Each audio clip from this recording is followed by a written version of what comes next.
What is up, YouTube? Thank you guys for tuning in. Good morning, good afternoon, good evening from whenever you're watching. And if you're watching from the distant future, am I rich yet? Because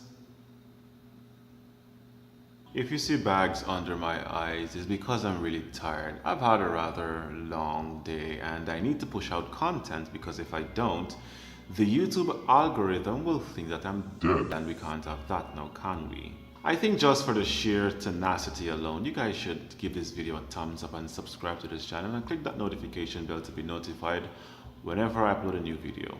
Alright, now for the reason we are here.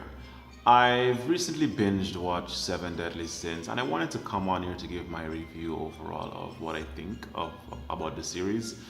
I'm going to break it down into 3 categories. I'm going to first talk about the character development and that sort of thing, the story, and of course my overall view of the anime in a whole.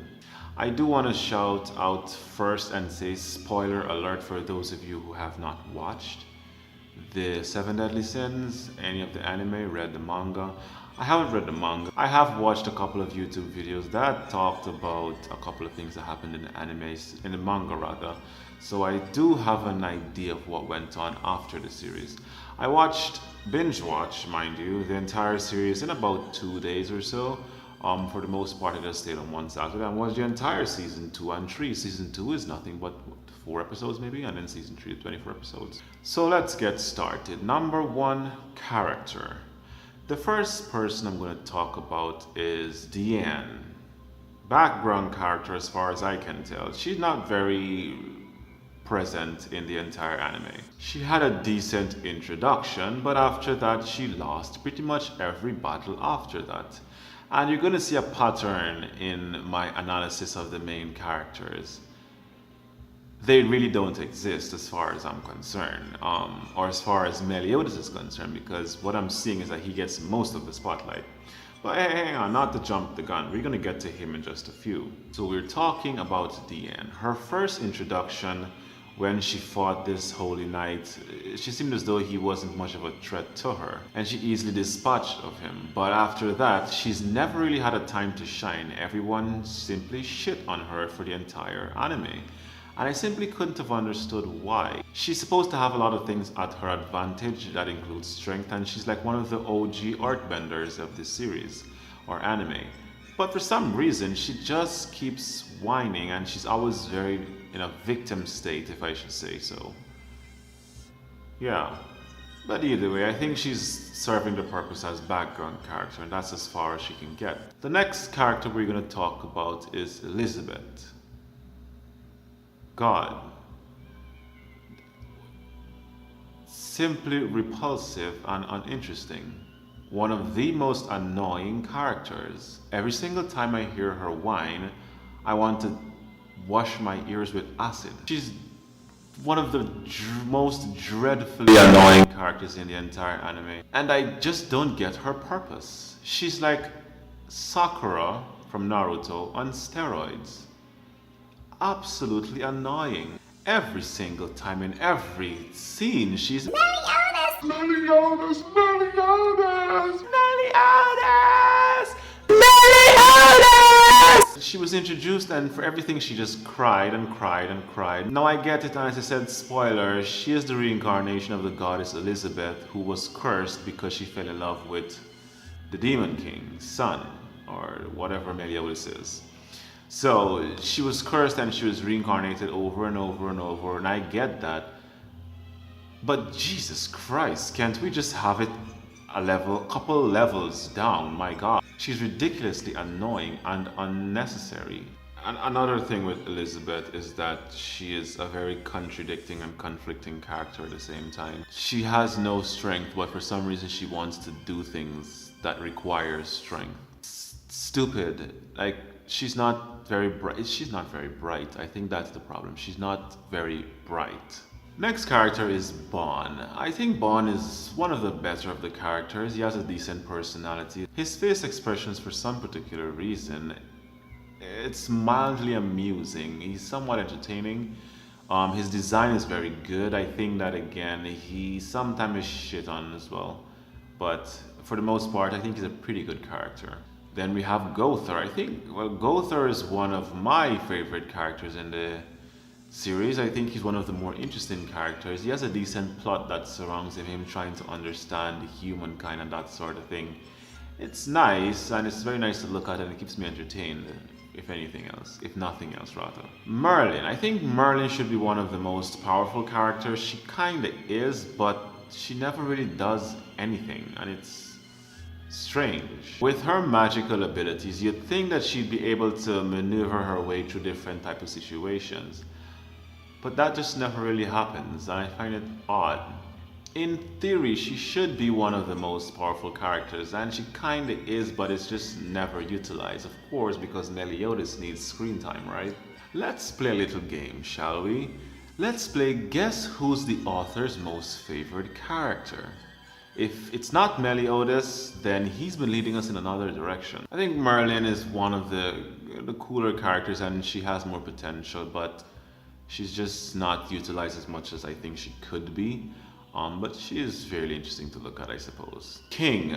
King is another one of my most favored characters, and I think that he as well is much overlooked. When he was first introduced, he showed himself as a badass guy, but pretty much only one time after that, he was able to do something of worth, in my opinion. And that is when he fought that monster when he was there to save the fairy realm.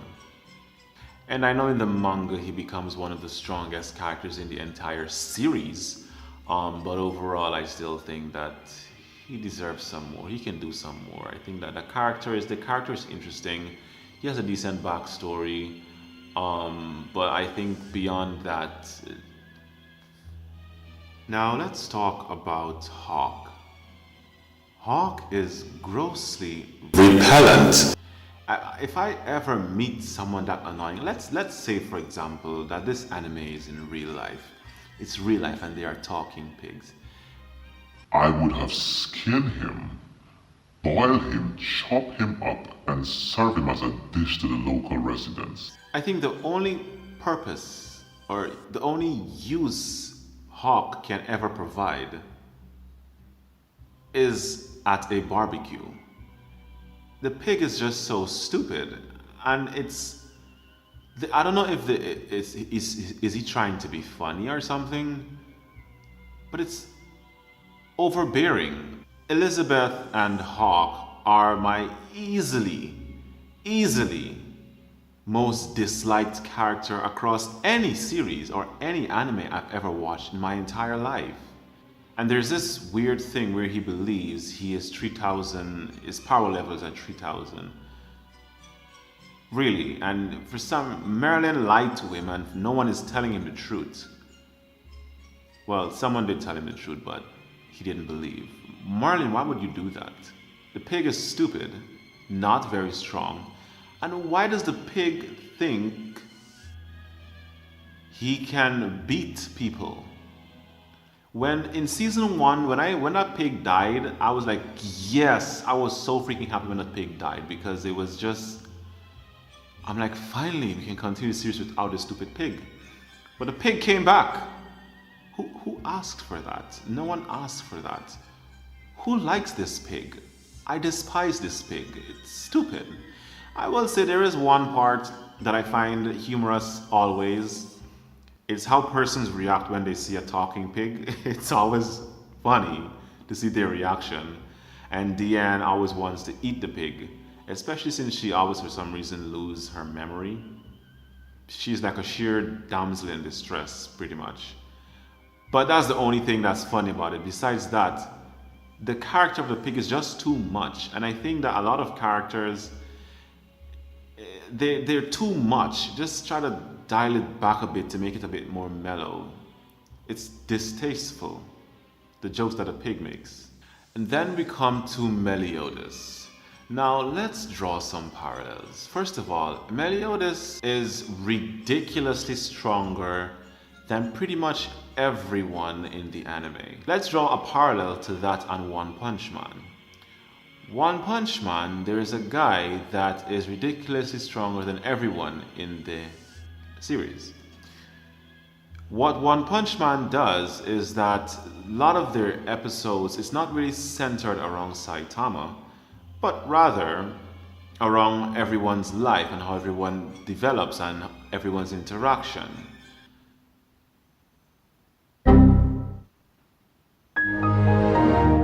Seven Deadly Sins did something similar, but where they completely screwed it up is that everything is centered around Meliodas, and he's so strong, no one really gets to shine. It's ridiculous. It's a clear bias to Meliodas. And as I said earlier, it's like you can clearly see, I might be wrong, but you can clearly see who the author favors the most. Meliodas. It's interesting that I've seen in YouTube videos in the manga that, spoiler, he surpasses the Demon King. So he is stronger than God at this point. Well, the Demon King isn't God, but he is equivalent in power to God. This anime God is a female. The divine being, or whatever she's called. And Meliodas surpasses even the Demon King. Ridiculous.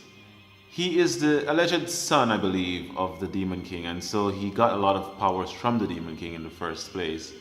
So it centers around, let me just give a brief synopsis, a guy who was son of the Demon King, who was leader of his army or whatever, the Ten Commandments as they call themselves.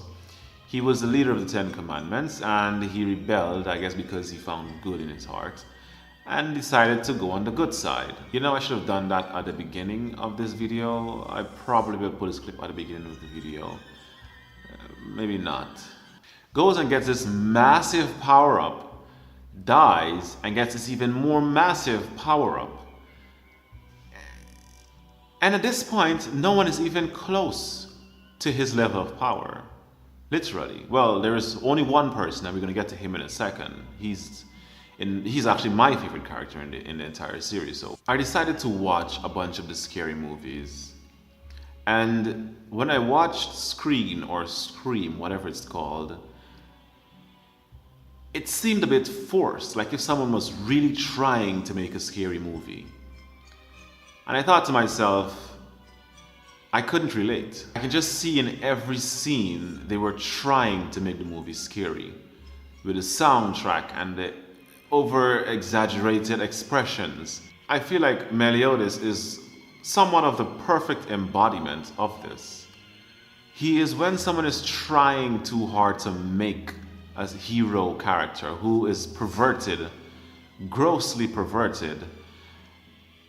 Sometimes I'm wondering if I'm watching pornography or they're about to do something, because is this even allowed for kids? I see on Netflix it has 13 and above. I don't know if that's for any 13-year-old. But all in all, I don't particularly like Meliodas. I think his humor sometimes it catches me off guard, and I do find myself laughing from now and again. He's also unnecessarily perverted. You know, you guys may not know this, but in Dragon Ball, in the earlier episodes, the original episodes, Goku was perverted. I'll probably put a clip somewhere up there.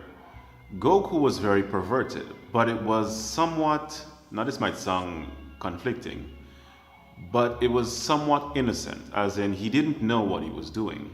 But Meliodas knows exactly what he's doing. And I keep wondering, is this allowed? How is this even allowed? It's just so blatant. It is just so unapologetic, his perviness. And finally, we're going to talk about Eskin, who I said is my favorite character. I think every scene he's in, he is what I think Meliodas should have been if he was going to be an overpowered character. Whenever he is in scene, ready to fight, Eskin, you're always in anticipation to see what's going to happen. How is he going to destroy his next opponent? Alright, next we're going to talk about the storyline. When I watch this anime, and I think of Naruto, or any other anime where there's supposedly this group of people that are supposed to be badass. In Naruto, the Akatsukis, there was always this sent throughout the entire anime, or for the most part, the beginning of the anime, sort of hinting to this greater power. And there is eventual wind up, or build up rather, to these super powerful beings, right? But in this anime, I felt as though it was very rushed. I heard about them in one episode, and probably the next two episodes they're introduced all at once. Surely enough, they were introduced as powerful beings, but I felt as though I didn't have time to really build up anticipation for this powerful group. I think a lot of the plots in the anime overall seemed a bit rushed, and I think it could have been done, a better job could have been done with building things up for each new villain or each new plot or whatever the case is. There is also the issue of them oversaturating every plot or every fight or everything with Meliodas. I might be wrong, but this is based on my observation of the anime. Then again, I'm going to use One Punch Man as a reference. In One Punch Man, even though he was leagues stronger than everybody in the anime, there was an opportunity for everyone else or the side character to present or to build on something. And in this anime, Meliodas was just as involved, and it's like a god who came down and lived among men. I think the overall idea and the story is very interesting, and it's entertaining to look at, or it would be in theory something entertaining to look at. I think the execution is where the issue really happens. And I do want to say and give the anime props that there are some plots in this overall series that are very interesting to look at.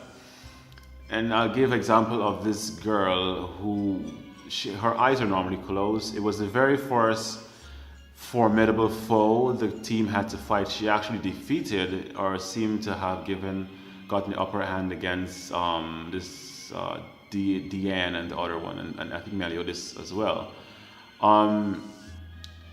She was presented as this villain, this menacing villain, but then you get a glimpse at her backstory, and you kind of see, well, not her backstory, but you just kind of get a snippet of exactly why she's doing what she's doing. And you also begin to ask yourself the question, are they really villains?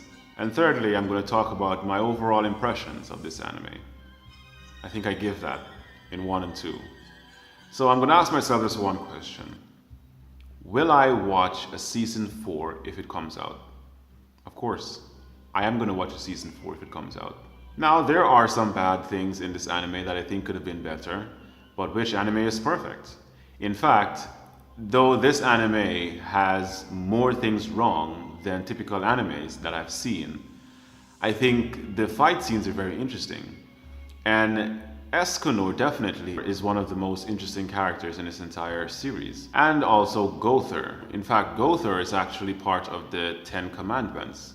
He used to be, and this one is a doll. So it's going to be interesting to see how this overall plot develops. Alright, I think that is it from me. Overall, again, I think it's a pretty decent anime. There are things that are wrong with it. But I think at this point, I'm way too invested to not watch a season 4 if a season 4 ever comes out in anime. I was also briefed that the manga is about to end, so we're going to see how that happens as well. Either way, that's been it from me. Thank you guys for tuning in. Be sure to subscribe to the channel if you want more videos. And also comment down below your thoughts, other animes that you guys would suggest I watch.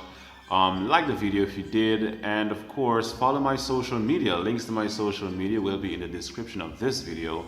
Thank you guys for watching, and enjoy the rest of your whenever you're watching.